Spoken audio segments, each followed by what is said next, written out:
Millet Marvels, changing the way world eats by Tenali Double Horse.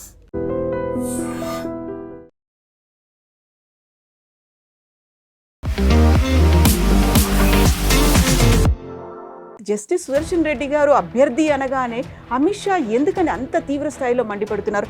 ఒకసారి కాదు పదే దాన్ని ఎందుకు రిపీట్ చేస్తున్నారు? సల్వా జుదూం అనేది ట్రైబల్, అక్కడున్న ట్రైబల్ వాళ్ళు ఫామ్ చేసిన ఒక గ్రూప్, అది మిలిటెంట్ గ్రూప్. ఎంప్లాయిడ్ ఉన్నారో లేకుంటే అమాయకమైనటువంటి గిరిజనులు ఉన్నారో వాళ్ళంతా మావోయిస్టుల పందా తీసుకుంటున్నారు. వాళ్ళని వెళ్లకుండా ఆపడానికే ఎవరు రారు విట్నెస్గా వాళ్ళ ముందు, చేతికి దొరికితే చంపేస్తారు వాళ్ళు. ఇప్పుడు రిటైర్డ్ జడ్జిలందరూ కలిసి ఒక లెటర్ అయితే రాశారు. ఇప్పుడు మీరు చేసినటువంటి కమెంట్స్ వల్ల న్యాయ వ్యవస్థ మీద నమ్మకం పోతోంది, ఆరోపణలు అనుమానాలు వచ్చేలా ఉన్నాయి అని. మీరు రిటైర్ అయిపోయి మీ తర్వాత వచ్చిన చీఫ్ జస్టిస్ రిటైర్ అయిపోయి 10 సంవత్సరాలు 20 సంవత్సరాలు 30 సంవత్సరాల నుంచి కేసులు నడుస్తున్నాయి. మళ్ళీ మీకు డెడ్ లైన్ లేదండి. కొంతమందికి అయితే బెయిల్ వస్తుంది, లేకుంటే కొంతమంది కేసులు కొట్టేస్తారు, కొంతమందికి జైలు వస్తుంది, లేకపోతే కొంతమంది కింది కోర్టుకు వెళ్ళమని చెప్తారు అనుకున్నప్పుడు వేర్ ఇస్ ద జస్టిస్ అనేటువంటి ఒక డౌట్ వస్తుంది. జస్టిస్ లేదు మన కంట్రీలో. అమిత్ షా అయితే చాలా క్లియర్గా మార్చి 26 కల్లా చివరి మావోయిస్ట్ని కూడా మేము అంతం చేస్తాము. నక్సలైట్ని చంపినప్పుడు హ్యూమన్ రైట్స్ వాళ్ళందరూ లేసేస్తారు. ఆ టైంలో టెర్రరిస్ట్ని చంపినప్పుడు వచ్చేస్తారు. హ్యూమన్ రైట్స్ ఏమైందంటే అందరికి హ్యూమన్ రైట్స్ ఉందండి. ఇవాళే నేను చూసాను పొద్దున సుప్రీంకోర్టు. నమస్తే, నేను Kavitha. Welcome to I dream news and నిజాలు. ఉపరాష్ట్రపతి అభ్యర్థి ఎన్నిక అనేది ఇప్పుడు అనివార్యమైంది. అయితే అనూహ్యంగా ఇండీ కూటమి బలపరిచినటువంటి అభ్యర్థి జస్టిస్ సుదర్శన్ రెడ్డి మీద ఎందుకని కేంద్ర హోంశాఖ మంత్రి అమిత్ షా అంత తీవ్ర స్థాయిలో మండిపడుతున్నారు, తీవ్ర పదాలన్నీ ఉపయోగిస్తున్నారు? నక్సల్స్ 20 ఏళ్లలో విపరీతంగా పెరగడానికి సుదర్శన్ రెడ్డే కారణం అనేటువంటి మాటతో పాటుగా సల్వా జుడుంను బ్యాన్ చేయడం వెనకాల కూడా ఆయన ప్రో నక్సల్ భావనలు, సిద్ధాంతాలు ఉన్నాయనేటువంటి మాటని ఎందుకంత తీవ్ర స్థాయిలో చెప్తున్నారు? మనతో పాటుగా ఉన్నారు senior journalist and political analyst Suresh Kochattil garu. Sir నమస్తే. నమస్కారం సార్, సల్వా జుడుం అనేది తీవ్ర స్థాయిలో ఛత్తీస్గఢ్లో అక్కడ వ్యవహారాలని చూసుకుంది, నక్సల్స్కి వ్యతిరేకంగా పనిచేయడం, ఎడ్యుకేట్ చేయడం చేసింది. బట్ జస్టిస్ సుదర్శన్ రెడ్డి గారు అభ్యర్థి అనగానే అమిత్ షా ఎందుకని అంత తీవ్ర స్థాయిలో మండిపడుతున్నారు? ఒకసారి కాదు పదే దాన్ని ఎందుకు రిపీట్ చేస్తున్నారు? సల్వా జుదూం అనేది ట్రైబల్, అక్కడున్న ట్రైబల్ వాళ్ళు ఫామ్ చేసిన ఒక గ్రూప్, అది మిలిటెంట్ గ్రూప్. అడ్డుకోవడానికి నక్సలైట్స్, ఎందుకంటే మీరు నక్సలైట్స్ని కర్ర చేసుకొని అడ్డుకోలేరు. మీకు ఆయుధాలు కావాల్సి వస్తుంది. సో మాకు ఆయుధాలు ఇవ్వండి సెల్ఫ్ డిఫెన్స్గా, ఎందుకంటే మమ్మల్ని చంపడానికి వస్తున్నారు, మేము ట్రైబల్స్, మా దగ్గర ఏం లేదు, ఆయుధాలు లేవు, మాకు ఆయుధాలు ఇవ్వండి అని చెప్పి వాళ్ళ గ్రూప్ ఫామ్ చేశారు సల్వా జుడుం అని చెప్పి. దాన్ని కొంచెం అక్కడ లోకల్ ఎమ్మెల్యేస్ వాళ్ళు కూడా సపోర్ట్ చేశారు దానికి, ఎందుకంటే వాళ్ళకు కూడా తెలుసు అక్కడ జరిగింది ఏంటంటే. మనకు 10 సంవత్సరాల ముందు 10-15 సంవత్సరాల ముందు వెళ్తే ఛత్తీస్గఢ్, అప్పుడు కొత్తగా ఫామ్ అయిన ఛత్తీస్గఢ్కి నక్సల్ ప్రాబ్లం చాలా ఉండేది. దండకారణ్య బెల్ట్ నుంచి మొత్తం లైన్గా వస్తుంది అనమాట. జార్ఖండ్ కానివ్వండి, బీహార్, జార్ఖండ్, అక్కడి నుంచి మధ్యప్రదేశ్, ఛత్తీస్గఢ్, తెలంగాణ. కానీ ఈ సల్వా జుడుని బ్యాన్ చేయడం ఒకటే కాదు జస్టిస్ సుదర్శన్ రెడ్డి ఇది ప్రాబ్లం. ఈవెన్ మన union carbide case, Bhopal gas tragedy కూడా ఆయన హ్యాండిల్ చేసి దాంట్లో ఏం నిజాలు లేవు, ఏం లేదు, Warren Anderson can be set free అని చెప్పిన మనిషి సేమ్ సుదర్శన్ రెడ్డి. సరే, ఆయన అప్పుడు ఇచ్చిన జడ్జ్మెంట్స్ని మళ్ళీ ఇప్పుడు తీసుకురావడం, దాంట్లో ఏమైనా నిజాలు ఉన్నాయా లేదా అని దాన్ని మనం చెప్పలేము. ఇట్ లైక్ రీవిజిటింగ్ డెడ్ బాడీని పోస్ట్మార్టం చేయాలాగా ఉంటుంది అది అన్నమాట. కానీ సల్వా జుడుం కేసులో చాలా క్లియర్ ఉంది, ఎందుకంటే ఇది మనం ఇప్పుడుగా చూసి అన్నిట్లో ఎప్పుడైనా లెఫ్టిస్ట్ ఈకో సిస్టమ్ వచ్చి ఒక రైటిస్ట్ ఈకో సిస్టమ్ మీద దాడి చేసినప్పుడు కోర్టు వాళ్ళని ఎప్పుడైనా హెల్ప్ చేస్తారు. నేను రీసెంట్ ఎగ్జాంపుల్ ఇస్తాను మీకు, 2 ఎగ్జాంపుల్స్. ఒకటి, మొన్న పాకిస్తాన్ నుంచి ఒక జనరల్ని తీసుకొచ్చి వైర్ అని చెప్పే పబ్లికేషన్ ఉంది, సిద్ధార్థ్ వరదరాజన్ నడిపిస్తున్నారు ఆన్లైన్. దాంట్లో కరణ్ థాపర్ ఈ పాకిస్తాన్ జనరల్ని తీసుకొచ్చి ఇంటర్వ్యూ చేశారు. ఆ టైంలో యూనియన్ గవర్నమెంట్ బ్యాన్ చేశారు, పాకిస్తాన్ నుంచి ఎవరు తీసుకురాకూడదు ఆపరేషన్ సింధు టైంలో, దాని తర్వాత కూడా. కానీ ఆ బ్యాన్ పట్టించుకోకుండా వీళ్ళు మళ్ళీ అక్కడిని తీసుకొచ్చి ఆయన ఆన్లైన్ తీసుకొచ్చి ఆయన భారతదేశం, మన ఆర్మీ మీద, ఎయిర్ ఫోర్స్ మీద ఏదో ఆరోపణలు చేసుకున్నారు చాలా మటుకు. ఇన్ని జట్లు పడిపోయినాయి, ఇన్ని మంది కొట్టుపడేసాము, అది చేసాం, భారతదేశాన్ని ధ్వంసం చేసాం అని చెప్పేసి. దాన్ని ఎక్కడ కౌంటర్ చేయలేదు కరణ్ థాపర్, ఎందుకంటే ఎవ్రీబడి నోస్ ఆయన పొలిటికల్ అఫిలియేషన్ ఎక్కడ ఉంటుంది. ఈవెన్ దో ఆయన father was a general, the same Karan Thapar father general ఉండే, జనరల్ థాపర్. 62 వార్ ఓడిపోవడంలో ఆయనకు పెద్ద ఒక రోల్ ఉండే. దాని తర్వాత ఆయన్ని రిజైన్ చేయించారు. It is very rare that at a general level you are asked to resign. Krishna Menon defence minister, ఈయన ఇద్దరిని రిజైన్ చేయమన్నారు నెహ్రూ ఆ టైంలో, ఎందుకంటే హీ వాజ్ రెస్పాన్సిబుల్ ఇండియన్ ఆర్మీకి ఎక్విప్మెంట్ లేకుండా వాళ్ళకి వింటర్ క్లోదింగ్ లేకుండా పంపించిన మనిషి జనరల్ థాపార్. ఇన్ఫ్యాక్ట్ సికింద్రాబాద్లో ఉన్న వాళ్ళకి థాపార్ పేరు అంటే చాలా గుర్తుంటుంది. ఎందుకంటే మారేట్పల్లి నుంచి ఏఓసీకి వెళ్తున్నప్పుడు లెఫ్ట్ హ్యాండ్ సైడ్లో ఆర్మీ ఏరియా ఎంటర్ కాగానే ఏఓసీ ఎంటర్ కాగానే లెఫ్ట్లో థాపార్ స్టేడియం అని ఉంటుంది, క్రికెట్ స్టేడియం, అంటే నార్మల్ క్రికెట్ స్టేడియం అనమాట ఆర్మీ వాళ్ళది. That same gentleman Thapar. కానీ కరణ్ థాపార్ని పక్కన పెడతాం, ఎందుకంటే కరణ్ థాపార్కి వీళ్ళ మీద 2 ఎఫ్ఐఆర్ రిజిస్టర్ అయినాయి. ఫస్ట్ ఎఫ్ఐఆర్ సుప్రీంకోర్టు స్టే చేశారు, అప్పుడు ఇంకో సెక్షన్ కింద ఇంకొక ఎఫ్ఐఆర్ రిజిస్టర్ చేస్తే దాన్ని కూడా స్టే చేశారు సుప్రీంకోర్టు. ఆలోచించండి, నార్మల్ ప్రొసీజర్ ఏంటంటే మీ మీద ఎవరైనా ఎఫ్ఐఆర్ రిజిస్టర్ చేసి మీకు అప్రహెన్షన్, నన్ను అరెస్ట్ చేయగలరు అని చెప్పి మీరు యాంటిసిపేటరీ బెయిల్లా మీరు కోర్టుకి వెళ్తారు. దానికి మీరు ఫస్ట్ హైకోర్టుకి వెళ్ళాల్సి వస్తుంది. సుప్రీంకోర్టు ఎప్పుడు దాన్ని డైరెక్ట్ ఎంటర్టైన్ చేయరు. కానీ రిపీటెడ్గా మనం ఏం చూస్తున్నాం అంటే కపిల్ సిబల్, అభిషేక్ మను సింఘ్వి, బృందా గ్రోవర్, ఇట్లాంటి వాళ్ళందరూ, సల్మాన్ ఖుర్షీద్, వీళ్ళు వచ్చి ఇమీడియట్ నిలవడంగానే హైకోర్టు సుప్రీంకోర్టు జడ్జెస్ వాళ్ళకి ఏం హియరింగ్ ఇమీడియట్ ఇచ్చేస్తారు. మీకు సుప్రీంకోర్టులో ఒక నార్మల్ కేసు లిస్ట్ చేయడానికి, ఎందుకంటే నేను 2018లో అక్కడ వెళ్ళాను నా ప్రొటెక్షన్ కోసం, నా మీద నన్ను చంపేస్తారని చెప్పి కేరళలో ఉన్న నెక్సలైట్ అక్కడ ఉన్న లెఫ్టిస్ట్ జిహాదీలు కలిసి ఒఫీషియల్గా అనౌన్స్ చేశారు నన్ను చంపేస్తారని చెప్పేసి ఆగస్ట్ 2018లో. అప్పుడు నేను సుప్రీంకోర్టుకి వెళ్ళాను. నాకు లక్కీగా ఏదో 3 రోజులు హియరింగ్ వచ్చేసింది. అప్పుడు justice Mishra was chief justice ఆ టైంలో. ఆయన ఏం నచ్చిందో కానీ తెలియదు, కానీ maybe saw me as a media person and said okay we will here 3 days. Second day hearing వచ్చి నాకు ప్రొటెక్షన్ ఇచ్చారు బేస్డ్ ఆన్ థ్రెట్ పర్సెప్షన్. ఆ కేసు అక్కడే డిస్పోజ్ అయిపోయింది. కానీ అందరూ అంత లక్కీగా ఉండరు. ఒక లెఫ్టిస్ట్ ఈకో సిస్టమ్ ఏంటంటే వాళ్ళు రాగానే వాళ్ళు కేసు ఎట్లా వింటున్నారు మీరు. So I'm connecting with justice Sudarshan Reddy is this matter. ఎప్పుడు మనం ఐసోలేషన్లో చూస్తాం అనమాట, ఆయన ఏదో జడ్జ్మెంట్ ఇచ్చిండు దాంతో ఏమైంది ఇంత పెద్ద ఇష్యూ ఎందుకు అని చెప్పేసి. కానీ ఒక సుప్రీంకోర్టులో ఒక స్ట్రాంగ్ లెఫ్టిస్ట్ ఈకో సిస్టమ్ ఉంది. అది ఇప్పుడు కాదు, మనం జస్టిస్ చంద్రచూడ్ కానివ్వండి, దానికన్నా ముందున్న జడ్జెస్ కానివ్వండి, యాంటీ ఎస్టాబ్లిష్మెంట్ వ్యతిరేకంగా జడ్జ్మెంట్స్ ఇవ్వడం అనేది వాళ్ళ ఫేవరెట్. ఇప్పుడు ఈవెన్ ఈ బీహార్ కేసులో కూడా స్పెషల్ ఇంటెన్సివ్ రివిజన్లో స్ట్రేట్ అవే దే కూడా డిస్మిస్డ్ ఇట్. వాళ్ళకి దాంట్లో వాళ్ళు కూడా ఒక constitutional authority, as much as election commission is also constitutional authority. ఒక్క కాన్స్టిట్యూషనల్ అథారిటీ ఇంకో కాన్స్టిట్యూషనల్ అథారిటీకి ఎట్లా చెప్తారండి? మళ్ళీ మన ప్రెసిడెన్షియల్ రెఫరెన్స్ ఇచ్చారు. గవర్నర్స్ బిల్ మీద ప్రెసిడెంట్ ఎన్ని రోజుల్లో దానికి సంతకం పెట్టాలని చెప్పి పెండింగ్లో పెట్టకుండా ఎక్కడ కాన్స్టిట్యూషన్లో లేదు అది. అంబేద్కర్ గారు రాసిన కాన్స్టిట్యూషన్లో ఎక్కడ డెడ్ లైన్ రీజనబుల్ టైం అని చెప్పారు అంతే. రీజనబుల్ టైం అంటే ఇంటర్ప్రిట్ చేస్తుంది. నాకు రీజనబుల్ టైం 3 రోజులు ఉండొచ్చు, 3 నెలలు ఉండొచ్చు, 3 సంవత్సరాలు ఉండొచ్చు. Anything can be reasonable time. So justice Sudarshan ఇచ్చిన అది చాలామందికి తెలియదు. ఇది ఈ జర్నలిజం, అప్పుడున్న జర్నలిస్ట్ కానీ ఇప్పుడున్న వాళ్ళకి చాలామందికి దీని గురించి ఫైనల్ ప్రింట్ తెలియదు. కానీ సల్వా జోర్ని డిస్బ్యాండ్ చేసిన రోజు నుంచి విపరీతంగా నక్సలైట్స్ అక్కడున్న చాలా మటుకు రైట్ వింగ్ కార్యకర్తలు, రైట్ వింగ్ అంటున్నాను, బీజేపీ అని చెప్పట్లేదు, సంఘ్ పరివార్ అవుట్ఫిట్స్ మీద దాడి చేసి చాలామందిని చంపేశారు. ఐ థింక్ మోర్ దెన్ 300 మందిని చంపారు వాళ్ళు నక్సలైట్స్. కాంగ్రెస్ హయాంలో అదే నడుచుకుని పోయింది. లాస్ట్లో even Congress senior leaders Vidyacharan Shukla వాళ్ళందరి మీద ఒక ల్యాండ్ మైన్ బ్లాస్ట్ జరిగి చాలామంది చనిపోయారు లీడర్స్ వాళ్ళు. అప్పుడు కాంగ్రెస్ వాళ్ళు లేసారు దాని నుంచి. Ajit Jogi got badly injured in that అటాక్లో కూడా. ఈ ఎంటైర్ రోల్లో ఎందుకంటే జడ్జెస్ ఒకసారి మీ జడ్జ్మెంట్ ఇచ్చేసి మీరు రిటైర్ అయిపోతే మీకు ఎవరిని పట్టించు. కానీ దాని తర్వాత మీరు ఒక ఒఫీషియల్ పార్టీ క్యాండిడేట్గా వచ్చి పోటీ చేస్తున్నప్పుడు న్యాచురల్లీ మీ బ్యాక్గ్రౌండ్ చెక్ చేస్తారు, ఎవరైనా కానివ్వండి. Everybody is a right. నాకు కూడా రైట్ ఉంది, ఆయన ఏం చేశాడు, జడ్జ్మెంట్స్ ఏమి ఇచ్చాడు. ఎందుకంటే ఆయన వచ్చి ఇప్పుడున్న గవర్నమెంట్ వ్యతిరేకంగా మాట్లాడుతున్నారు. ఇప్పుడు న్యాచురల్లీ అమిత్ షా గారికి he has all the right to remind him, boss మీ రికార్డ్ చూసుకోండి ఒకసారి, మీరేం చేశారు ఆ టైంలో. సల్వా జోర్ని ఎందుకు బ్యాన్ చేశారు, మీరు ఏ లాజిక్ మీద బ్యాన్ చేశారు. గవర్నమెంట్ ఫామ్ చేసిన ఒక బాడీ అని చెప్పి బ్యాన్ చేశారు. గవర్నమెంట్ ఇక్కడ ఫామ్ చేయలేదు. సల్వా జోర్ రెసిస్టెన్స్గా వాళ్ళు నక్సలైట్స్ని అడ్డుకోవడానికి వాళ్ళు ఆయుధాలు అడిగారు, వాళ్ళకి ఇచ్చారు.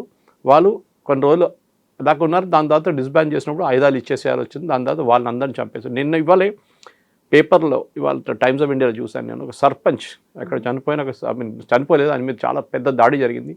ఆయన కంప్లీట్ ప్యారలైజ్ అయిపోయారు. ఇప్పుడు ఈ నక్సలైట్ ఆయన మీద అంత 20 బుల్లెట్లు ఎక్కడ కాల్పులు జరిపారు ఆయన మీద. అప్పుడు కూడా ఆయన చనిపోలేదు.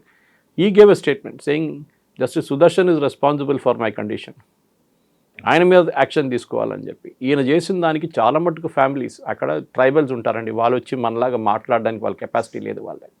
కానీ జరిగింది, ఇది ఎక్కడో జరిగింది, మనకేం పోయిందని కాదు మనం చూడాల్సింది. ఆ ఫ్యామిలీస్ ఎట్లా ఎఫెక్ట్ అయ్యారు. ఒక జడ్జ్మెంట్తోని ఎందుకు బ్యాన్ చేశారని ఒక లాజిక్ లేదు. ఒకటే లాజిక్ ఏం యూజ్ చేశారంటే ఆ టైంలో దిస్ ఇస్ ద గవర్నమెంట్ ఇట్లా చేయకూడదు, గవర్నమెంట్ ఇట్లాంటి ఒక బాడీని ఫామ్ చేయకూడదు. గవర్నమెంట్ ఎక్కడ చేశారండి అది? సరే ఆయుధాలు ఇవ్వడానికి గవర్నమెంట్ పర్మిషన్ కావాల్సి వస్తుంది, కానీ అక్కడ ఫామ్ చేసిన ట్రైబల్స్ చేసుకున్నారు. వాళ్ళు బో అండ్ ఆరో పెట్టుకొని చేయలేరు, వాళ్ళు they have need modern guns. కానీ నెక్సలైట్స్ అది అడ్వాంటేజ్గా వాడుకొని దాని మీద ఆడేసి మీరు అర్బన్ నెక్సల్ కాన్సెప్ట్ చూస్తే కూడా మీకు తెలిసిపోతుంది. అది భీమా కోరేగాం కేసు ఉండొచ్చు, దానికన్నా ముందు ఢిల్లీలో జరిగిన ఇన్సిడెంట్స్ ఉండొచ్చు, జేఎన్యూలో ఉండొచ్చు, ఏఎంయూలో జరిగిన ఇన్సిడెంట్స్ ఉండొచ్చు. అన్ని ప్లేసెస్లో ఈ వర్డ్ అర్బన్ నెక్సల్స్ అని కాయిన్ చేసిందే వివేక్ అగ్నిహోత్రి.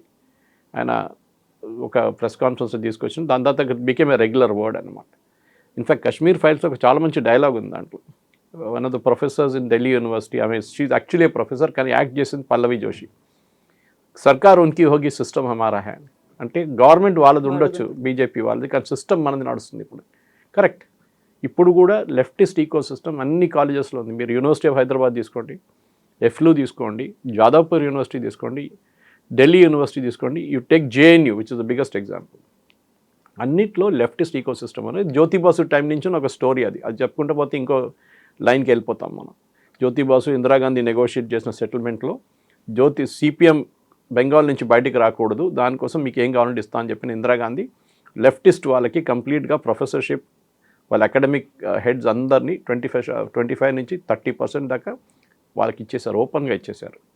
ఆ సిస్టమ్ ఇప్పుడు కూడా కంటిన్యూ అవుతుంది. మీరు చూడండి, ఇవాళ కాన్స్టిట్యూషన్ క్లబ్లో ఒక బంగ్లాదేశీ వాళ్ళని అస్సాంలో సెటిల్ చేయాలని చెప్పి ఒక గ్రూప్ ఫామ్ చేశారు అక్కడ. దాంట్లో అందరూ ఉన్నారు ఈ characters, and it is being hosted by Delhi university professor మోడరేటర్గా.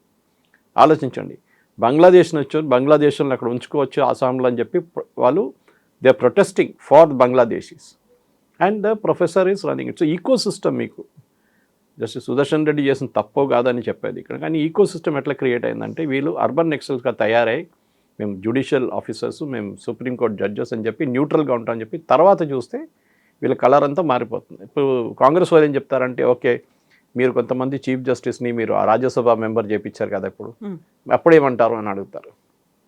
Correct, that is also good point. నేను కూడా దానికి చెప్తాను. కానీ అప్పుడు అడగాల్సింది ఏంటంటే చీఫ్ ఎలక్షన్ కమిషనర్గా ఉన్న ఎంఎస్ గిల్ని కాంగ్రెస్ ఎట్లా తీసుకున్నారు, దాని తర్వాత ఆయన మినిస్టర్ ఎట్లా చేశారు మీరు, ఆయన తీసుకున్న ప్రతి నిర్ణయాన్ని అప్పుడు మనం ఒక ఎలిమెంట్ ఆఫ్ డౌట్తో చూడాల్సి వస్తుంది. సో మీరు అందరు క్లీన్గా లేదని చెప్పట్లేదు, కానీ మీ జడ్జ్మెంట్ని రీవిజిట్ చేయడానికి, క్రిటిసైజ్ చేయడానికి రైట్ ఉందని సుప్రీంకోర్టు చెప్పారు.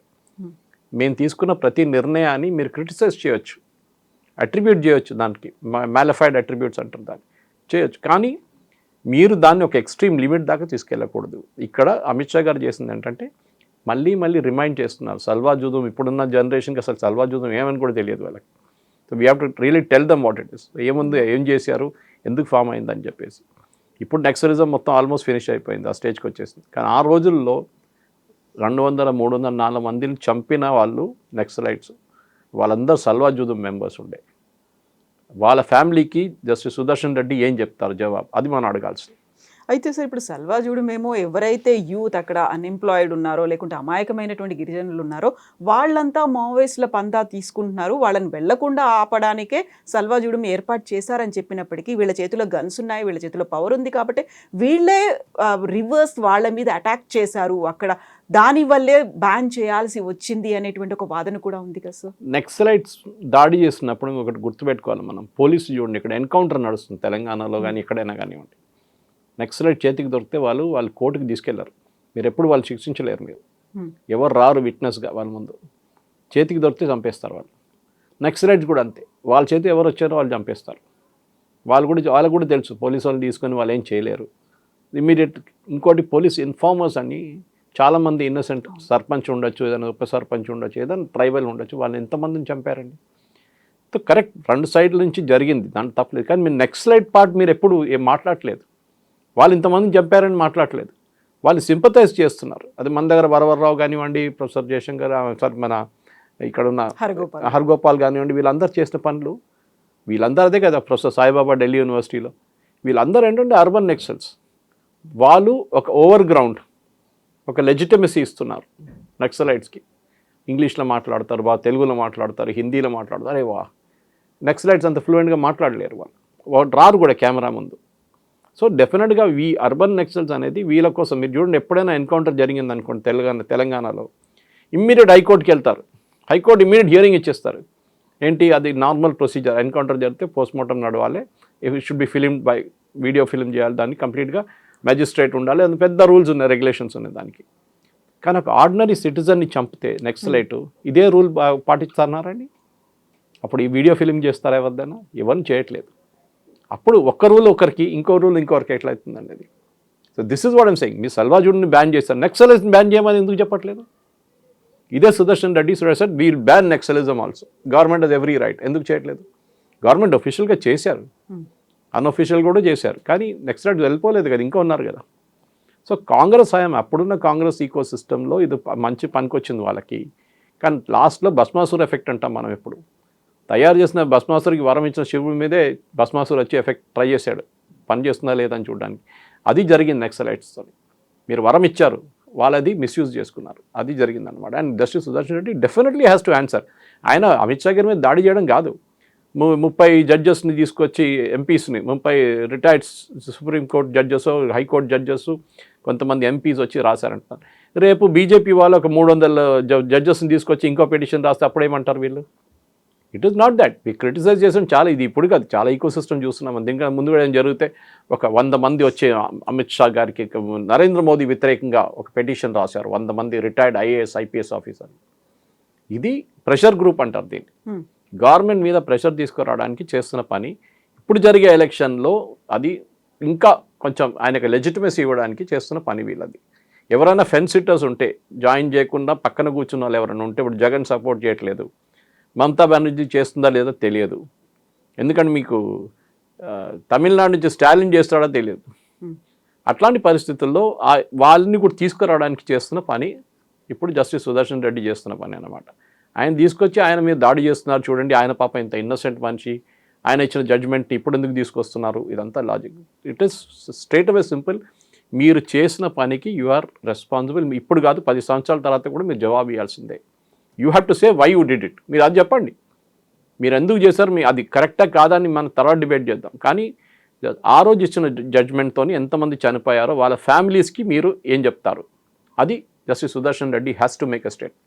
ఇప్పుడు రిటైర్డ్ జడ్జిలందరూ కలిసి ఒక లెటర్ అయితే రాశారు. ఇప్పుడు మీరు చేసినటువంటి కమెంట్స్ వల్ల న్యాయ వ్యవస్థ మీద నమ్మకం పోతోంది, ఆరోపణలు అనుమానాలు వచ్చేలా ఉన్నాయి అనేటువంటి మాటని ఓపెన్ లెటర్ రాశారు కదా సార్. అంటే గతంలో తీసుకున్నటువంటి ఒక నిర్ణయాలు, జడ్జిమెంట్స్ అప్పుడే ఎందుకు స్పందించలేదు ఇంతకాలం తర్వాత? అంటే అక్కడ బాధితులకు ఆ న్యాయం జరిగి ఉంటుంది, లేకుంటే జరగాల్సినటువంటి న్యాయం జరగలేదు అనుకున్నప్పుడు అది కూడా ఎలక్షన్స్ టైంలో ఇప్పుడు మాత్రమే ఎందుకు బయటకు రావాల్సి వచ్చింది? దీనికన్నా ముందు కూడా ఆ టైంలో if you go back to the old media, అప్పుడు టెలివిజన్ లేకుండే, అప్పుడు సోషల్ మీడియా లేకుండే టైంలో, కానీ అప్పుడున్న చాలామంది క్రిటిసైజ్ చేశారు. కానీ అప్పుడు బీజేపీ ఇంత పవర్ఫుల్ పొజిషన్లో లేరు, okay, as they are today. So డెఫినెట్గా క్రిటిసైజ్ చేశారు. నేను ఒకటే మాట వీళ్ళని అడుగుతున్నాను, మరి మీరు చెప్పారు కదా 15 జడ్జెస్ రాశారు రిటైర్డ్, బీజేపీ వాళ్ళు 30 వాళ్ళు తీసుకొస్తారు రేపు రిటైర్డ్ వాళ్ళ జస్టిస్ సుదర్శన్ రెడ్డి వ్యతిరేకంగా స్టేట్మెంట్ ఇచ్చి, అప్పుడు చూడండి, అప్పుడు వీళ్ళు అంటారు వీళ్ళంతా కాంప్రమైజ్ అయిపోయారు, అమిత్ షాకి అమ్ముడు పోయారు అని చెప్పేసి చెప్తారు. That is not the point. The point is simple. Supreme court తీసుకోండి. సుప్రీంకోర్టు ప్రెసిడెన్షియల్ రెఫరెన్స్లో ఎన్ని రోజులు గవర్నర్ కానీ ప్రెసిడెంట్ కానీ బిల్ మెయింటైన్ చేసుకోవచ్చు, దాని తర్వాత సైన్ చేయాల్సిందే, డిలే కాకూడదు. బ్రేక్ డౌన్ ఆఫ్ జస్టిస్ వస్తుందన్నారు, బ్రేక్ డౌన్ ఆఫ్ అడ్మినిస్ట్రేటివ్, అంటే మీరు ఒక అసెంబ్లీ పాస్ చేసిన రెజల్యూషన్ మీరు సైన్ చేయకపోతే అది ల్యాప్స్ అయిపోతుందని. ఇదే సుప్రీంకోర్టు జడ్జెస్ దగ్గర అడగండి, మీ దగ్గర ఇన్ని కేసులు పడి ఉన్నాయి కదా, మీరు కూడా ఒక డెడ్ లైన్ పెట్టండి, ఈ కేసు 3 నెలల కన్నా, ప్రతి కేసు 3 నెలల లోపల డిసైడ్ అయిపోతుందని చెప్తే ఎందుకు చేయట్లేదు మీరు? మీరు రిటైర్ అయిపోయి, మీ తర్వాత వచ్చిన చీఫ్ జస్టిస్ రిటైర్ అయిపోయి 10 సంవత్సరాలు 20 సంవత్సరాలు 30 సంవత్సరాల నుంచి కేసులు నడుస్తున్నాయి, మళ్ళీ మీకు డెడ్ లైన్ లేదండి? ఓన్లీ ప్రెసిడెంట్కి గవర్నర్కే డెడ్ లైన్ ఉంటుందా? Justice delayed is justice denied. మీరు కూడా ప్రతి కేసు అంతా ఒక ఫ్యామిలీ ఉంటుంది, ఒక ఇండివిజువల్ ఉంటారు, మీరు వాళ్ళకి జస్టిస్ ఇవ్వట్లేదు. మీరు 10 సంవత్సరాలు మీ మీద అకౌంటబిలిటీ లేదు, కానీ మీరు అందరి మీద అకౌంటబిలిటీ చెప్తారు. ఇది అడగాల్సిన ప్రశ్న. వై సుప్రీంకోర్టు నాట్ ఆస్కింగ్, మాకు కూడా డెడ్ లైన్ ఉండాలి, మా దగ్గర వచ్చిన కేసులు మేము 3 నెలలు డిసైడ్ చేసేయాలి, ఇది ఎందుకు చెప్పట్లేదు? సో మీరు ఒక ఫింగర్ అట్లా పాయింట్ చేస్తే 3 ఫింగర్ మీ వైపు ఉంటుంది, అది గుర్తుపెట్టుకోవాలి సుప్రీంకోర్టు జడ్జెస్ కూడా. మీరు రిటైర్ అయినా కానీ మీ ప్రతి జడ్జ్, మీరు రామ్ జన్మభూమి గురించి క్రిటిసైజ్ చేశారు కదండి ఎక్స్ చీఫ్ జస్టిస్ని, ఎంతో మాటలు చెప్పారు. మోదీ గవర్నమెంట్ దానికోసం ఆయన్ని రాజ్యసభకి పంపించారు, జస్టిస్ చంద్రచూడ్ వ్యతిరేకంగా మాట్లాడారు, ఆయన చేసిన జడ్జ్మెంట్స్ గురించి క్రిటిసైజ్ చేశారు. ఎన్నో యాంటీ గవర్నమెంట్ జడ్జ్మెంట్స్ ఇచ్చారు కదా, అది దాని గురించి మాట్లాడలేదు.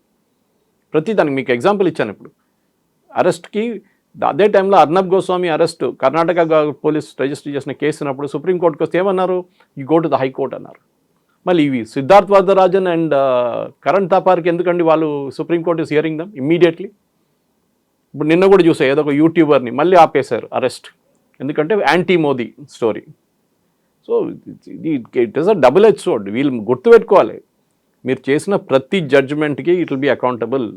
మీకు డబ్బులు ఇచ్చి మిమ్మల్ని అక్కడ కూర్చోబెట్టారు సుప్రీంకోర్టు జడ్జిగా, యు ఆర్ ఆల్సో ఆన్సరబుల్. మీరేదో నేను ఒక దేవుడు నన్ను ఎవరు ముట్టకూడదు అని చెప్తే కాదు, we will question you. Justice Sudarshan కాదు, ఎవరైనా కానివ్వండి క్వశ్చన్ చేస్తాం. వాళ్ళు డిఫెండ్ చేసుకోమని చెప్పండి, దట్స్ నాట్ ఎ పాయింట్.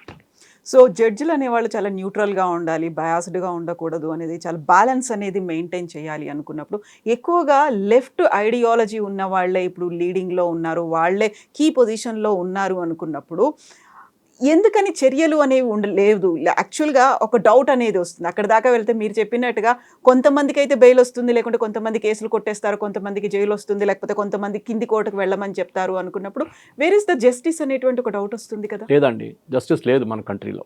నేను ఎన్నోసార్లు చెప్పాను, I'm saying at the threat of facing contempt of court, yes there is no justice in this country.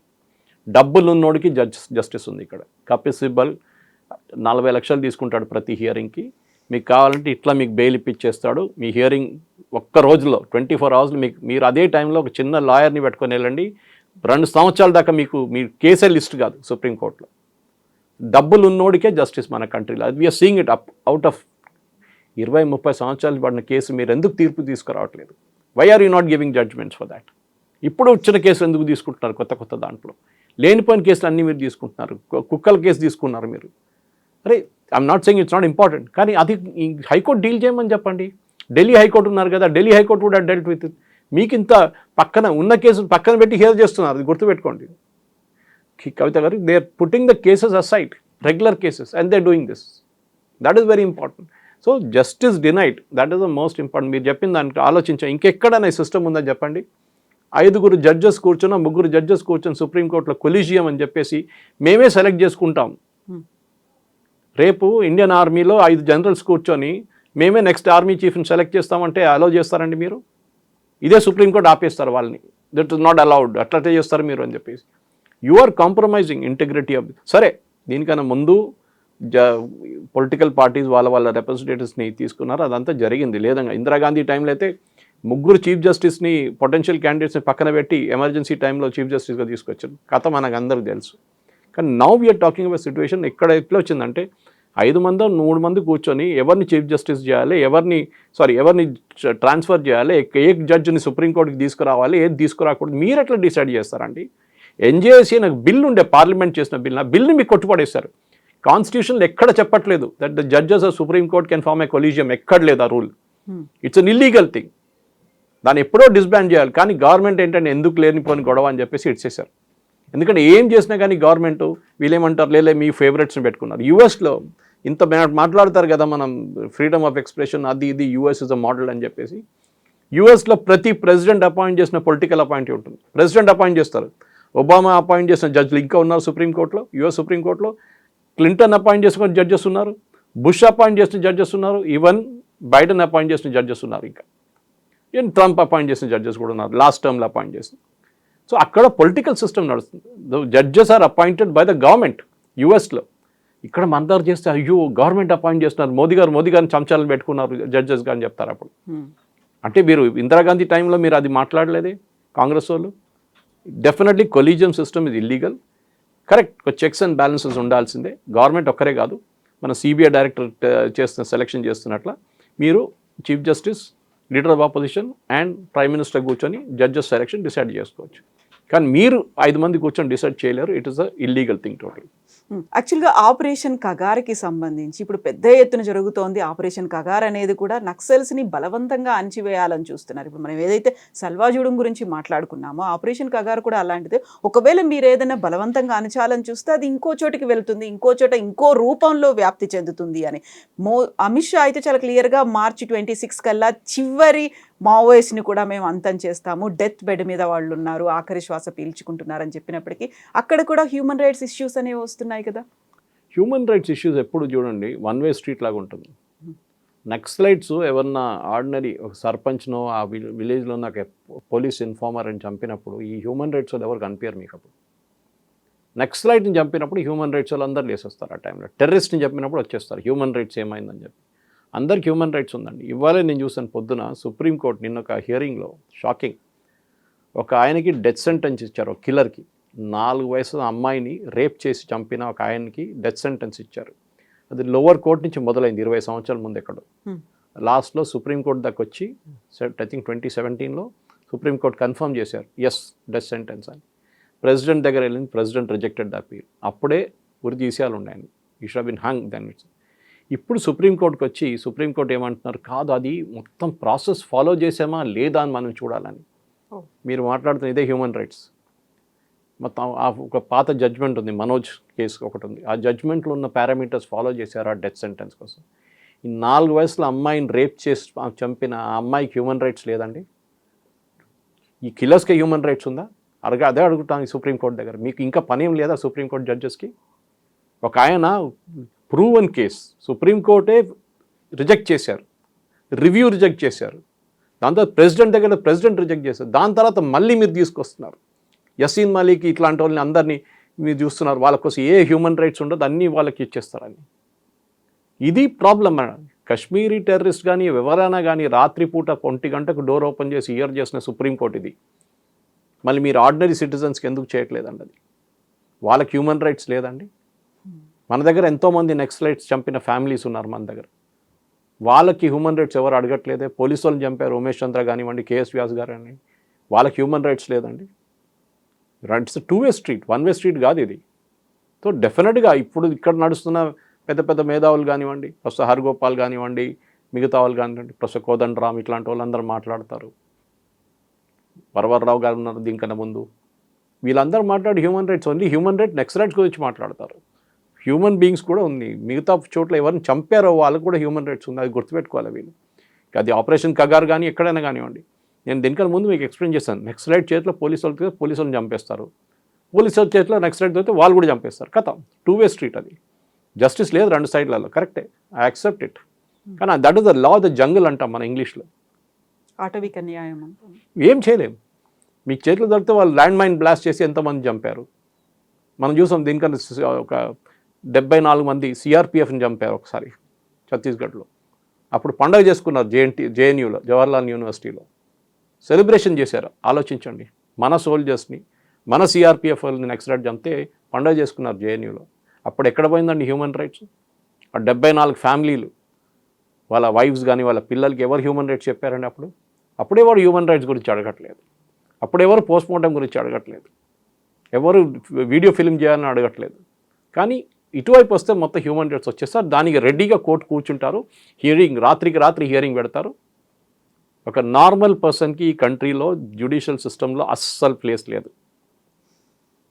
మీరు సుప్రీంకోర్టుకి వెళ్ళండి ఒకసారి, మీకు తెలిసిపోతుంది. అప్పుడు లక్షలు ఖర్చు పెట్టాల్సి వస్తుంది. మీరు అడ్వకేట్ అని రికార్డ్ తీసుకోవడం మీరు లక్షలు ఇవ్వాల్సి వస్తుంది. దాని తర్వాత మీ జ్యుడిషియల్ ఆఫీసర్ ఒక్క స్ట్రోక్లో సుప్రీంకోర్టు హియరింగ్ పోస్ట్పోన్, ఖతం, నెక్స్ట్ హియరింగ్ సంవత్సరం తర్వాత అయిపోయింది. మీరు ఇంత డబ్బులు పెట్టి ఖర్చు పెట్టి ఢిల్లీ దాకా వెళ్ళి హోటల్లో ఉండి అడ్వకేట్కి డబ్బులు ఇచ్చిన తర్వాత మీ హియరింగ్ కూడా మీరు పట్టించుకోవాలి. వాళ్ళు ఒక 5 సెకండ్స్లో డిస్పోజ్ చేసిస్తారు మిమ్మల్ని. ఎందుకంటే you are not Kapil Sibal, you are not Abhishek Manu Singhvi, మీరు వృందా గోవర్ కాదు. వాళ్ళు వస్తే వింటారు సుప్రీంకోర్టు. వాళ్ళకి హ్యూమన్ రైట్స్ ఉంది, వాళ్ళకున్న క్లయింట్స్ని ఇమ్మీడియట్గా రిలీఫ్ ఇస్తారు. నార్మల్ సిటిజన్కి అసలు ఎవ్వడు పట్టించుకోడు ఈ కంట్రీలో. That the problem. ఎన్జేఏసీ ఏ రోజు రిజెక్ట్ చేశారో సుప్రీంకోర్టు, ఆ రోజు నుంచి ఒక డెస్పాటిక్ సిస్టమ్, 1 వే ట్రాఫిక్ మొదలైంది సుప్రీంకోర్టులో. ఎవరు జడ్జెస్ కావాలంటే వాళ్ళే అపాయింట్ చేసుకుంటున్నారు, ఎవరు కావాలంటే వాళ్ళే జడ్జ్మెంట్లు ఇచ్చుకుంటున్నారు, అన్నీ చేస్తారు వీళ్ళు. 4 సంవత్సరాలు నా అమ్మాయిని రేప్ చేసిన మనిషికి హ్యూమన్ రైట్స్ గురించి మాట్లాడుతున్నారు ఇదే supreme court. Yes sir, thank you so much sir. Thank you. నిజంగా ప్రస్తుతం ఉన్నటువంటి సమాజం దేనికి ప్రయారిటీ ఇస్తుంది? ఆర్థిక సంబంధాల చుట్టూ మాత్రమే తిరుగుతుంది. మళ్ళీ ఎన్నికలంగానే చాలా విరక్తి కలుగుతాం. మంచి అనిపిస్తుంది కదా, లేడీస్ కూడా ఛాలెంజింగ్ జాబ్స్ చేసినప్పుడు చాలా బాగుంటది. ట్రాఫిక్ అసిస్టెంట్స్ గా నియమించిన ట్రాన్స్జెండర్స్ అందరితో సాల్యూట్ చేయించుకుంటున్నారు. ఫుడ్ డెలివరీ ఇవ్వటానికి వెళ్ళినటువంటి డెలివరీ బాయ్ అనిల్ పై కళ్ళ ముందు పెళ్ళండి